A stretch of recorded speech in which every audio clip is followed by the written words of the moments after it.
శ్రీమాత్రే నమః. ఇప్పుడు పోలాంబ పల్వలాంబ వ్రతం గురించి తెలుసుకుందాం.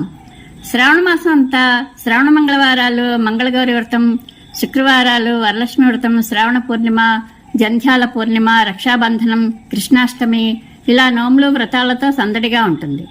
మంగళవారాలు మంగళగౌరి వ్రతం నోములతో మొదలైన శ్రావణ మాసం పోలాంబ వ్రతంతో సంపూర్ణమవుతుంది. శ్రావణ మాసంలో వచ్చే అమావాస్య పోలాల అమావాస్య. ఈ అమావాస్య రోజున పోలాంబ వ్రతం చేసుకుంటాము. ఈ పోలాంబ వ్రతం భర్త, పిల్లలు, కుటుంబం చల్లగా ఉండాలని, వంశాభివృద్ధి కలగాలని, పిల్లలు ఆయురారోగ్య ఐశ్వర్యాలతో క్షేమంగా ఉండాలని చేసే వ్రతం. ఈ వ్రతానికి ఉద్యాపన ఉండదు, అందరూ చేసుకోవచ్చును. శ్రావణ మాసంలో వచ్చే అమావాస్య రోజున తెల్లవారుజామున లేచి ఇల్లు శుభ్రపరచుకుని దేవుని మందిరం దగ్గర అలికి పద్మ ముగ్గు వేసి అందులో 2 కంద మొక్కలను తల్లి మొక్క పిల్ల మొక్కగా పెట్టి వాటి మొదలలో పసుపు రాసి కుంకుమ బొట్టు పెట్టి పార్వతీదేవిని పల్వలాంబ అమ్మవారిగా ఆవాహన చేసి షోడశోపచారాలతో పూజించాలి.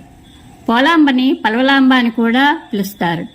తెల్లని దారంతో 9 పోచలు వేసి ఆ దారానికి పసుపు రాసి విరగిన పసుపు కొమ్మును కట్టాలి.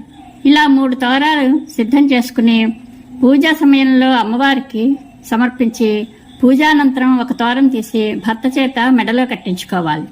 పూజ పరిసమాప్తి అయ్యాక పాలు, పెరుగు 2 గిన్నెలలోకి తీసుకుని ఈ విధంగా చెప్తూ అమ్మవారి పాదాల దగ్గర అలకాలి. అమ్మ పోలాంబ తల్లి, నీ ఇల్లు పాలు పెరుగుతో అలుకుతున్నాము. మా ఇల్లు ఉచ్చాపీతుళ్లతో అలికేట్లు అనుగ్రహించు తల్లి అని ఈ విధంగా ఇంట్లోని వారు అందరూ 3 సార్లు చేయాలి. అనగా పిల్లా పాపలతో ఇల్లు కళకళలాడేట్లు కరుణించమని అమ్మవారిని వేడుకోవాలి. ఈ వ్రతం కథ ఇప్పుడు తెలుసుకుందాం. ఒక చాకలి దంపతులకు 7 కొడుకులున్నారు. వారికి వివాహమై 7 కోడళ్లు కాపురానికి వచ్చారు. ఆ 7 కోడళ్లు శ్రావణ మాసంలో వచ్చే అమావాస్య రోజున పోలాంబ వ్రతం చేసుకుందామని అన్నీ సిద్ధం చేసుకుని పూజ చేసుకుందామని అనుకునేంతలో చివరి 7వ కోడలికి బిడ్డ పుట్టి చనిపోయేది. అయ్యో, ఈ ఏడాది వృధా అయింది, వచ్చే ఏడాది చేసుకుందామని అనుకునేవారు. ఈ విధంగా 6 సంవత్సరాల పాటు ఇలాగే జరగడం, మిగిలిన 6 కోడళ్లు ఆఖరి కోడల్ని తిట్టడం జరిగేది. 7వ సంవత్సరం తోడికోడళ్లు తిడతారనే భయంతో కొన ఊపిరితో ఉన్న బిడ్డను ఇంట్లో గంప కింద ఉంచి తలుపు వేసి తోడికోడళ్లతో కలిసి అందరూ సంతోషంగా యథావిధిగా పూజ చేసుకుంటారు. పూజానంతరం 7వ కోడలు గంప కింద ఉంచిన బిడ్డను తీసుకుని అడవిలోకి వెళ్లి ఏడుస్తూ ఉండగా పార్వతీ పరమేశ్వరులు వచ్చి, అమ్మాయి ఎందుకు ఏడుస్తున్నావు అని అడగగా అప్పుడు ఆఖరి కోడలు, ఏడవడం తప్ప ఇంక ఏం చేయమంటారు, అయినా మీరేమైనా ఆర్చేవాళ్ళ తీర్చేవాళ్ళ, ఏం చెప్పమంటారు అని అన్నది. అప్పుడు ఆ పార్వతీ పరమేశ్వరులు, మేము ఆరుస్తాము తీరుస్తాము, ఎందుకు ఏడుస్తున్నావో చెప్పమన్నారు. అప్పుడు ఆ కోడలు, గత 7 సంవత్సరాలుగా ప్రతి ఏడాది నాకు పిల్లలు పుట్టడం, ఈ వ్రతం సమయానికి పిల్లలు చనిపోవడం, ఇంట్లో అందరూ నన్ను తిట్టడం జరుగుతున్నది.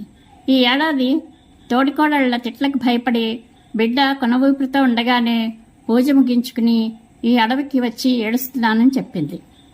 అప్పుడు పార్వతీ పరమేశ్వరులు ఈ విధంగా చెప్పారు, నువ్వు నీ చిన్నతనంలో మీ అమ్మ పూజకు నైవేద్యానికి అన్నీ సిద్ధం చేసుకుని ఉండగా మీ అమ్మకు తెలియకుండా పూజ కాకముందే నైవేద్యం పెట్టకుండానే ఆ పదార్థాలను విరుచుకుని తిన్నావు.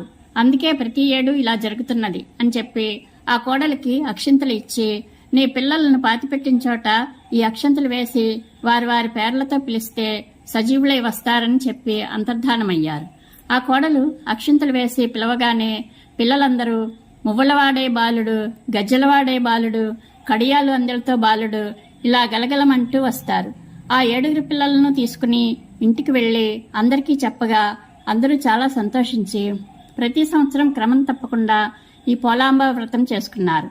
ఈ కథ చెప్పుకుని అక్షంతలు వేసుకుని అమ్మవారికి వేసి, శక్తి తప్పినను భక్తి తప్పరాదు, పద్ధతి తప్పినా ఫలం తప్పరాదు, 1,05,000 ఉండాలని, పిల్లా పాపలు ఆయురారోగ్య ఐశ్వర్యాలతో క్షేమంగా వంశాభివృద్ధిగా ఉండాలని అక్షింతలు శిరస్సుపై వేసుకుని పెద్దవాళ్లకు ఇచ్చి పిల్లలకు వేయాలి. ఇంట్లో పెద్దవారి ఆశీస్సులు తీసుకోవాలి.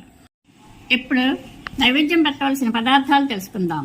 పొట్టక బుట్టలు, తిమ్మనం, వాసినపోలి, నవకాయ పులుసు అనగా 9 రకాల కాయగూరలు వేసి చేసిన పులుసు, పప్పు, 2 కూరలు, పచ్చడి, నెయ్యి, పెరుగు ఒక విస్తరలో వడ్డించి నైవేద్యం పెట్టాలి. అన్నీ వేసి నైవేద్యం పెట్టిన విస్తరని చాకలికి ఇవ్వాలి. ఈ నైవేద్యం చాకలి పట్టుకెళ్లే వరకు వ్రతం చేసుకున్న వాళ్ళు భోజనం చేయకూడదు. ఈ పోలాంబ వ్రతం గోదావరి జిల్లా వాళ్ళు, తూర్పు వాళ్ళు బాగా చేసుకుంటారు. వైజాగ్, శ్రీకాకుళం ప్రాంతంలో వారి వారి ఆచారాన్ని బట్టి కొందరు ఇరుగు పొరుగు 7 ఇళ్లలోని వారి దగ్గర నుండి 7 రకాల కాయగూరలు తీసుకుని కలగలుపు కూర చేస్తారు. కొందరు అమ్మాయి పుడితే గారెలు, అబ్బాయి పుడితే బూరెలు నైవేద్యం పెడతారు. ఇది పోలాంబ వ్రతం చేసుకునే విధానం. పరమేశ్వర అనుగ్రహ ప్రాప్తిరస్తు. శుభం భూయాత్.